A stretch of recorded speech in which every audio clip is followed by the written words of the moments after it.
Episode to Hell in 6 months. For Electronic Arts, making Escape from Hell, I had 6 months out of my 12-month contract. First, create low-level graphics drivers to support all current video cards. Then, make sound and music players that will work on all PC brands, including authoring tools for the audio. Make graphic editors to create artwork and animation. Of course, make a world map editor. Make an event and game scripting system. Create even low-level systems like basic keyboard and mouse input. As you can see, it was the Wild West of software development. There was nothing to start from. It was all on you. In the era of Escape from Hell, there were virtually no software development kits, SDKs, or application programming interfaces, APIs. There was nothing but reference manuals for how the actual hardware worked. Things called soft switches that would trigger hardware behavior, different things on the chips, things that you could write directly to in hardware, not software. Electronic Arts, or EA, was excited about the tech that I had written that dynamically, aka programmatically without human involvement, adapted MCGA 256 color high-end graphics down to 16 color, VGA or EGA, even 4 color and 2 color, CGA and HGA. I know it's a lot of acronyms, but there were tons of different video cards and video formats, and so my software converted them all from a superset down to all of the other cards, and it still looked really nice.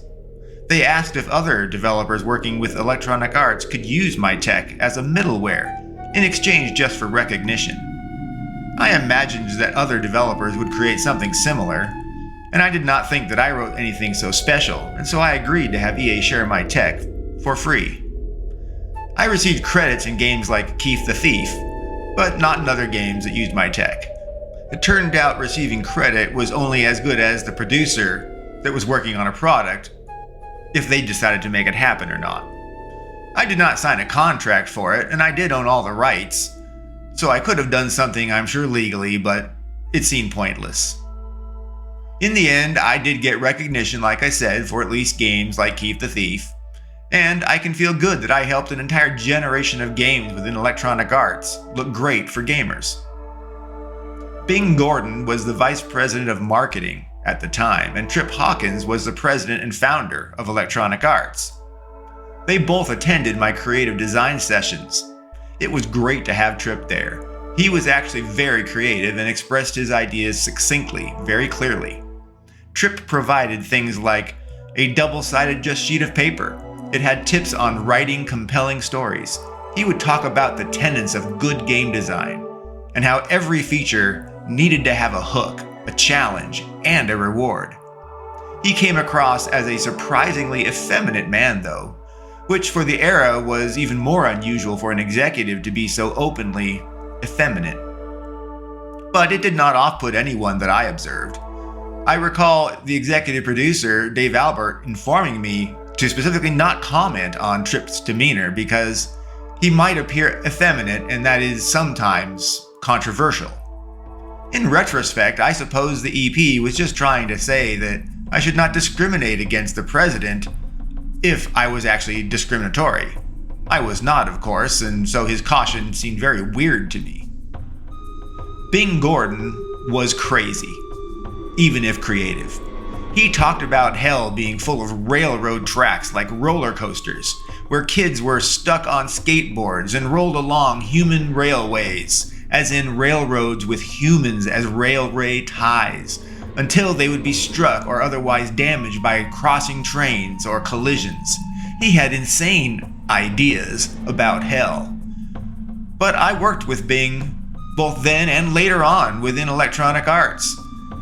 In fact, he became heavily involved with EA Canada's products when I was working there.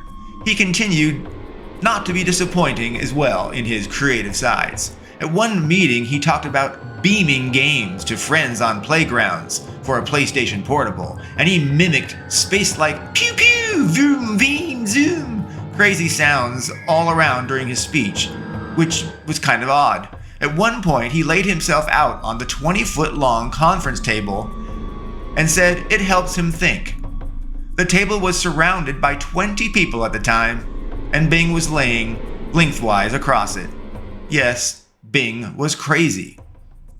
As an aside, Bing would later become an even more successful and mega-rich venture capitalist. Bing Gordon has always been wildly successful from everything he's done and that I've observed. During an initial PlayStation Portable meeting with top EA developers and executives from around the world, Bing Gordon arrived and threw a big printed manuscript on the table. Slam! He exclaimed out loud, "For the love of God! A picture, please! This thing is amazing! Incredible detail! Great insight! But not a single picture! In how many pages?" Well, I wrote that manuscript entirely on my own. It was packed with technical specifications and capabilities and approaches to adapt existing electronics games to run on the PlayStation Portable, and the tools and libraries that I anticipated we might need to make to facilitate effective and efficient PlayStation Portable games. But it was an insightful learning moment for me. People need pictures to comprehend things. Much like Atari's guidance in the past, it was important to never make a feature that you cannot polish. Atari said never do a player half a favor, meaning the same idea: make things great or do not make them at all. Well, I guess those are the same ideas for even my manuscripts. I made them great, but it wasn't really polished. It had no real way to be polished. It was intended for engineers. And yet here it was presented to creative directors and creative leaders across electronic arts. My lesson: build your content and your product relative to your market. I thought I was building solely for engineers. Turned out I was building for electronic arts elites. It's a different experience, and I need to know that whenever making content for a meeting. The bottom line was, it was important to know your market, your audience, for any meeting or event, and make the content appropriate to its needs and your intent.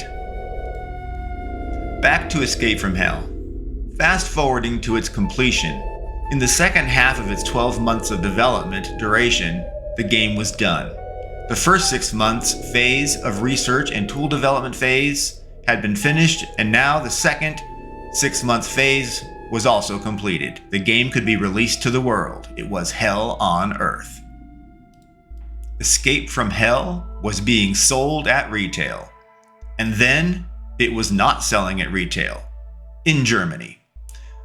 The German government decided that Escape from Hell had to be pulled from the market because it had Nazi swastikas where Hitler and Mussolini were being tormented. Apparently, there are German laws that forbid any presence of swastikas or Nazi symbols in any consumer material or product, including games. It was odd to me that a country that wants to not repeat its sins actively prevents its people from knowing its history or insignias. Moreover, it seemed especially weird to me that Germany wanted the swastikas removed that were right alongside the damned Nazis for their atrocities. Germany was approving of damned Nazis, but they were not approving of the swastikas. Literally, I had to remove the swastikas, but leave the Nazis in full form. That was fine. Well, things are what they are, regardless of what I believed. And so EA asked me to change all the swastikas to an already present devil banner, which was an upside-down pentastar on a flag. The most traditional hell and devil symbol I thought you could imagine. So there it was. Nazi insignias were bad. Devil insignias were good. I guess Nazis were worse than the devil that made them do it. That seemed kind of wrong and silly to me, but people proved over and over that they are not naturally deep thinkers, and they seem unable to utilize whatever intelligence they do possess. Escape from Hell had been at retail for perhaps a month, and its EP Dave Albert told me over a lunch, post-ship, that EA had received a bomb and death threat because of my game. One cult in Oregon declared that Escape from Hell was blasphemous, and that EA and the game's creators should all die and burn in the real flames of hell. They were quite serious and received the appropriate legal scrutiny. However, EA was alarmed that anyone would threaten to blow up their building and kill their staff, much less contractors. It was more shocking than alarming or scary to me. It was honestly so far removed from me, it felt like a TV show, any of their threats. I brushed it all off as just a narrative like any other game. It was just larger than ordinary life. It didn't seem real. As an aside, it is weird that cults I have encountered in my life were often in Oregon, except for the one in Woodside, California. It really seems an odd thing. Oregon, I guess, attracts wacky people that like to form and join cults. Portland, Oregon has a "Keep Portland Weird" slogan, and I suppose being used by many of its residents to celebrate their culture includes crazy whack jobs, as in crazy whack people. Why do you imagine that is, that some states like Oregon become the default homes to crazy whack job people, and other states don't? I guess that is the gazillion-dollar question for government leaders that are sincerely interested in the best interests of the people they represent. Well, again, back to EA and Hell. Escape from Hell's executive producer informed me that EA had received bomb and death threats. He said the threats were coming from all over the world now. EA was being inundated by random incensed zealots calling for the cancellation and recall of the game because it offended and damned religious leaders and politicians and nobility, and just about everyone was going to go to hell. It seemed there was something or a lot of things in hell that offended people. Well, that was the point of the game, to show people how the very things that we claim in society that are good and pure are justified reasons to be damned to hell when they are examined more closely. In fact, when applying the Bible and New Testament and 10 Commandments, never mind the Old Testament where God is wrathful and far less forgiving, most people will be damned to hell unless they make a deal with the church and ask for forgiveness through the church. They may be asked to pay indulgence fees for serious offenses.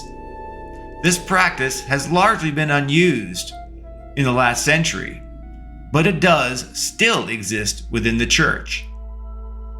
Electronic Arts lost its stomach for making politically charged games, especially those so rich in the field of content, to offend people, like Escape from Hell.